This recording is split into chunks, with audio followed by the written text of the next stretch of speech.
দর্শক, এই মুহূর্তে আমরা এমন একটি জায়গাতে আসছি, খুবই বিস্ময়কর, বানরের মতো।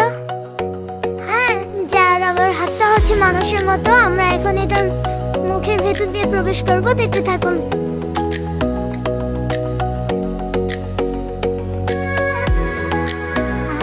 আমরা আসলে এখন এটার ভিতরে যাচ্ছি, তো এটার ভেতরে কি কি আছে আমরা নিজেরাও জানি না। পুরোটা দেখতে হলে আপনারা আসুন আমাদের সাথে।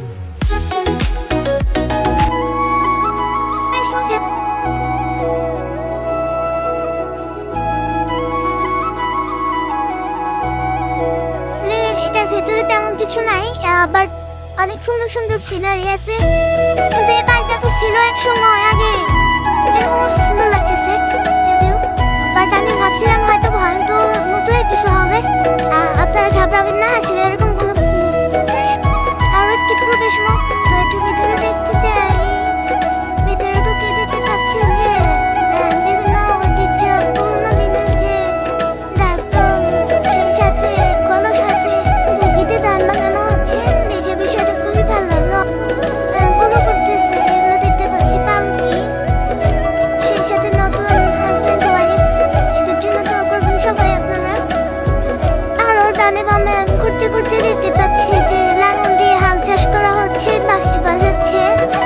এবং কি আর একটু সামনের দিকে গেলে দেখতে পাচ্ছি যে এখানে একটা বিশাল বড় পরিবারের সদস্যরা এক একজন এক এক ভাবে আছে। রিজেন্টদের চোখ ফাঁকি দেওয়া যাবে না। তো আসলে ডানে বামে আরো অনেক কিছুই আছে। এই যে এটা একটা সুখী পরিবার দেখছি আমরা। সেই সাথে ময়না ছিল আমার সাথে। ময়না কিন্তু অনেক হ্যাপি যে এত সুন্দর সুন্দর দৃশ্য এটার ভিতরে দেখতে পারবো। পাশাপাশি আমি কিন্তু আবার একটু ভয় পাচ্ছিলাম, কারণ এটার ভিতরে আবার অন্ধকার ছিল, অনেক বেশি অন্ধকার ছিল। ভেতরে ঘোরাঘুরি শেষ, এখন আমরা বের হচ্ছি বাইরের গেটটা। ভিডিওটি কেমন লাগলো সবাই অবশ্যই কমেন্ট বক্সে জানাবেন। ধন্যবাদ।